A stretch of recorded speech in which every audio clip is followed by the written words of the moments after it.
Você sabia que a voz também envelhece? E que o câncer de laringe tem acometido um grande número de pessoas? Agora, temos no dia 16 de abril o Dia Mundial da Voz. E para falar deste tema, trouxemos aqui no Interativa Dr. Ellison Krug, otorrinolaringologista, doutora Maria da Graça Vidal, cirurgia de cabeça e pescoço, e a fonoaudióloga Luane Boton. Vamos debater sobre esse assunto e como tratar e cuidar do nosso bem precioso que é a voz. Não saia daí! Interativa 22 anos. Grupo Felite, levando felicidade para onde for.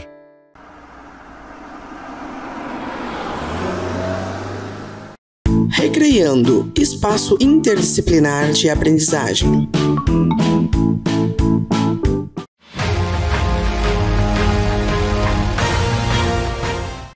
Então, doutora Maria da Graça, comente pra gente, então, quais são os perigos do câncer da laringe e o cuidado que as pessoas precisam ter com a voz.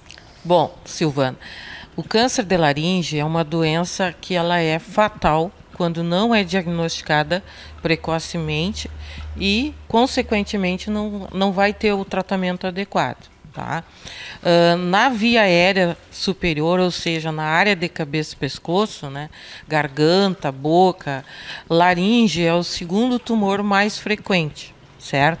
E os principais sintomas do câncer de laringe é a rouquidão, que é a perda contínua da voz, a voz fica mais áspera, mais rouca, o paciente tem mais dificuldade para falar, especialmente nos pacientes que fumam muito, os tabagistas, e principalmente também aqueles que, além do cigarro, também consomem bebidas com alto teor alcoólico.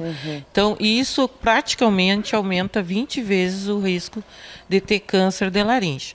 O câncer de laringe ele é curável no estágio bem inicial, quando acomete apenas uma parte das cordas vocais inicialmente, que a gente chama um tumor inicial. E no momento que esse tumor não é diagnosticado, esse tumor, esse câncer, ele vai avançando dentro da laringe e vai destruindo a laringe, chegando a um ponto que o paciente muitas vezes chega numa situação grave de falta de ar, tendo que ir por pronto-socorro, emergência, e fazer uma traqueostomia. Então, o câncer da laringe, ele é fatal se não diagnosticado, ele tem tratamento, ele tem cura no estágio inicial, é mais frequente em homens, tá?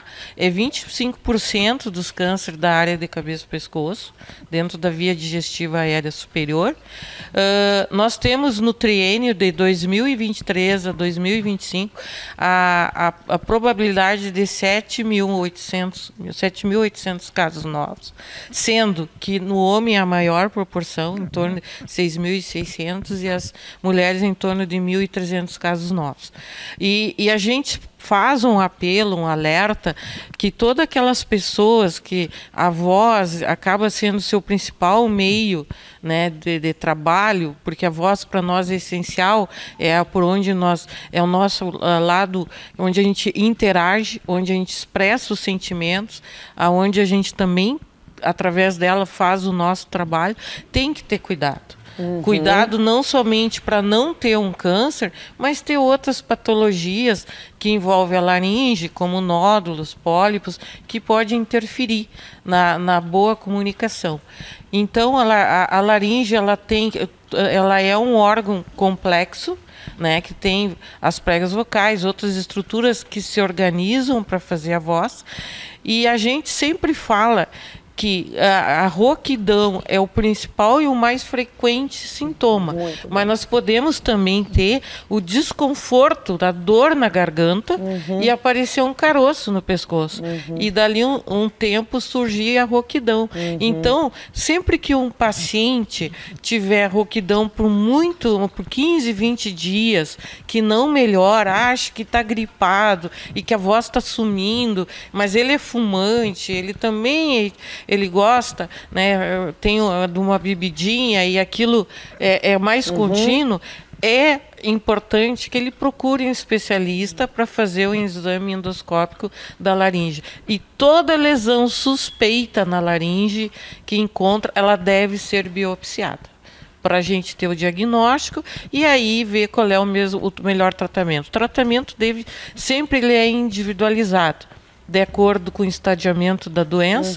Nos casos iniciais, geralmente é cirúrgico, né? Assim como também nos casos avançados, a cirurgia é a principal forma de tratamento.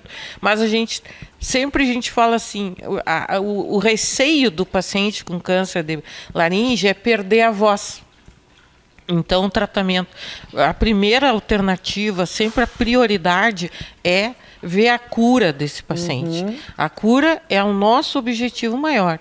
E a seguir, fazer com que ele volte a se alimentar, a deglutir.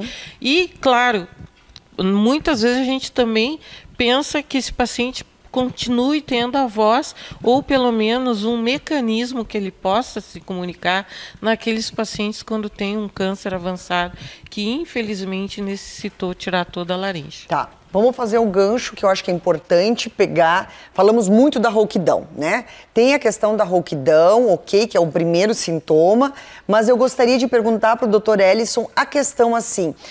Vivemos aqui no Rio Grande do Sul, né? Então aqui temos mudanças climáticas frequentes, então o frio, o calor, a dor de garganta, que pode ser um sintoma meio recorrente nas pessoas, ou até as pessoas que trabalham com a voz, né? Então estão num evento, falam mais alto, cantores, professores, vendedores, que passam o dia inteiro falando. O que mais desses profissionais precisam fazer para ter o cuidado com a sua voz? Bom, então como tu disseste, né, Silvana, inúmeras doenças agudas podem causar alterações da voz, né? As gripes, os resfriados, as rinites, né? Às vezes algum trabalhador exposto a alguma situação de trabalho, né, com mudanças de temperatura, como tu disseste também. Situações gástricas, como o refluxo, por exemplo, os maus hábitos alimentares, né? Essas pessoas podem, em algum momento de sua vida, desenvolver a rouquidão. E nem sempre vai ser um câncer, obviamente. Na maioria das situações, são situações benignas, em que esse paciente vai procurar o médico, né? E vai ter esse diagnóstico e resolver o seu problema, né?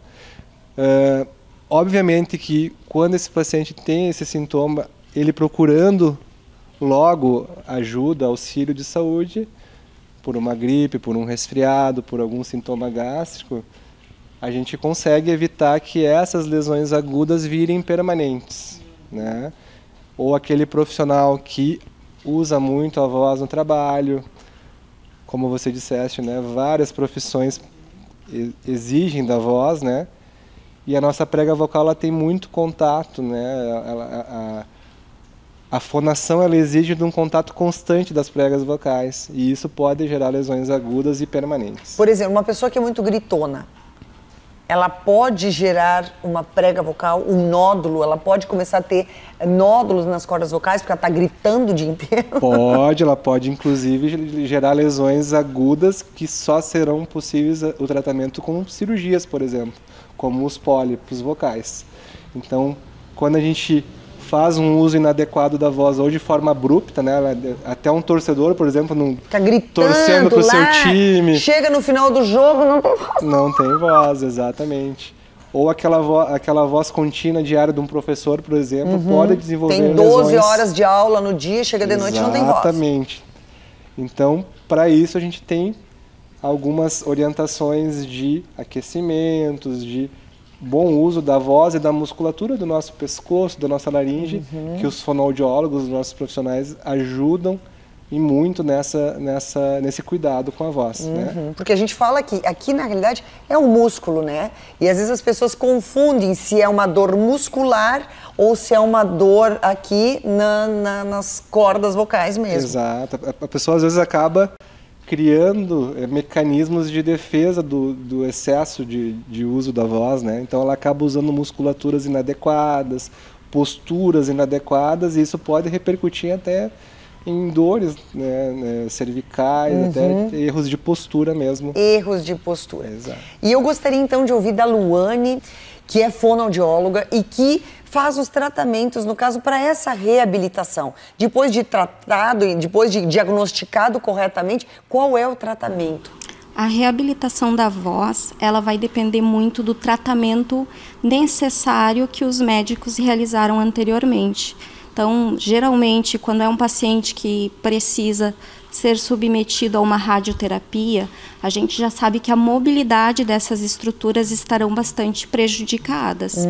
Então, a gente trabalha no sentido de melhorar essa mobilidade, de melhorar a vibração da mucosa das pregas vocais, porque a radioterapia acaba interferindo nisso também. Pode acontecer da pessoa perder a voz numa quimio ou numa radioterapia? Pode, com certeza. E não são sequelas mais. Prováveis. Vai depender. Né? Tem a questão cirúrgica também, algumas cirurgias, algumas estruturas são retiradas, então eu sempre converso com a médica responsável justamente para ver que estruturas que saíram, que foram necessárias ser retiradas para a gente conseguir utilizar as estruturas remanescentes para fazer com que essas estruturas realizem uma vibração e consigam que essa pessoa produza uma voz eficiente para ela usar no seu dia a dia, no trabalho, na sua vida social, para tentar fazer com que ela retome a sua vida da melhor forma possível após esse tratamento. Até em casos, como a doutora Maria da Graça comentou, de retirada de laringe, que muitas vezes é necessário, também existem possibilidades de tratamento, que é o caso da eletrolaringe, que é um aparelho que a gente toca na região do pescoço ou até bochecha, e ele capta a articulação da voz e faz com que saia uma voz eletrônica através desse aparelho. Meu Deus!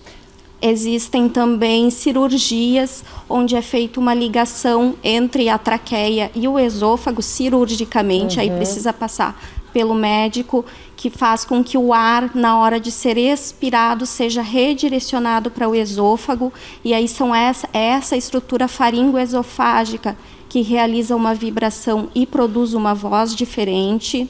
Né? E vários outros treinos, a questão de ter uma articulação precisa, uma boa mobilidade dessas estruturas de boca, língua, que participam da produção da voz, né? Todos os aparelhos que nós chamamos de aparelhos ressonadores, que envolve faringe, boca, nariz, região de laringe mesmo, glótica, que são aparelhos que ficam participando da produção da voz. E na tua opinião, antes de chegar nesta rouquidão, neste nódulo, neste problema crônico, o que a pessoa que usa muito a voz pode fazer? Além de beber água, além de comer maçã, além de comer gengibre, que a gente sabe que são alimentos que ajudam muito, existe alguma outra técnica, algum treinamento, alguma coisa que possa ajudar ou prevenir?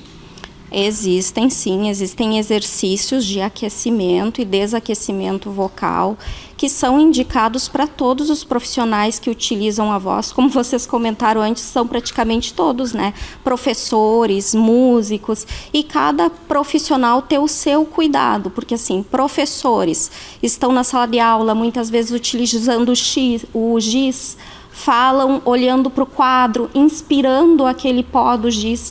Isso vai ressecar toda a mucosa da prega vocal, sem falar que a intensidade da voz acaba sendo aumentada para fazer com que os alunos ouçam. Então é importante ficar de frente para a classe para falar, porque a própria articulação já facilita a inteligibilidade da voz, né? Cantores também, principalmente os cantores de bares, que normalmente eu que saio, a gente vê o pessoal tomando uma cervejinha enquanto canta. Então, assim, não, hidratar com água, porque a cerveja, ela causa um entorpecimento e faz com que essas pessoas não percebam que estão abusando da voz ou que estão utilizando ela de forma inadequada. E no outro dia que vão sentir os resultados, né? Porque daí no outro dia, a pessoa que ficou cantando e competindo com o som do ambiente, vai sentir que está sem voz, está rouco ou está com dor nas pregas. Aqui. E aproveita o gancho porque o gengibre, qualquer coisa que anestesia a garganta, principalmente nas situações agudas, não é recomendado, inclusive o gengibre.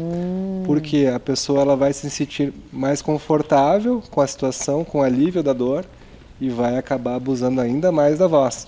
Então há risco adicional quando a gente usa essas gengibres, pastilhas para alívio de dor de garganta, então não é recomendado. Não é recomendado. Essa situação que bem o Ellison falou e a Luane falou, são os cantores de final de semana, né? Sim. Assim como tem os jogadores de final de semana, Tem os cantores. tem os cantores de final de semana, Sim. que tensionam o músculo, faz o a tireoideu até não querer mais o músculo da voz, da prega vocal, e aí leva uma exaustão e chega no final, num determinado período, está praticamente disfônico, rouco até sem voz, né? Aí tá muito bom esse papo. Eu quero aproveitar então para convidar as pessoas para o evento que vai acontecer, né, no sábado de manhã, dia 15.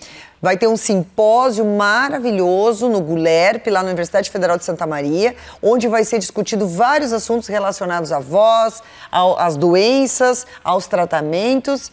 E vai acontecer no sábado de manhã, a partir das 8 horas da manhã. Às 8 horas até às 11h30. Até às 11h30. Toda manhã. Muito bem. Vai ser muito interessante, porque vai contar tanto com a gente da cirurgia de cabeça e pescoço, como os colegas da otorrino e o pessoal da fono, e a gente vai contar com coral também, vai ter uma bandinha de rock. Que bacana. É dos alunos lá. E também vai ter uma distribuição de brindes, conforme o sorteio lá que os meninos estão programando. Vai estar bem interessante, não só na forma acadêmica, mas com uma forma lúdica de se encontrar e fazer uma confraternização para conversar sobre um tema tão importante que é as doenças da laringe e falar sobre a importância da voz, né, no nosso dia a dia. Que bacana. Parabéns, obrigada por trazerem tantas informações importantes. Muito obrigada.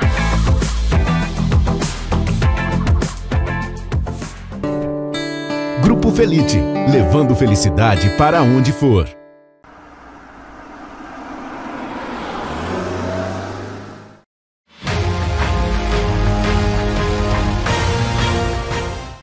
Recreando, espaço interdisciplinar de aprendizagem.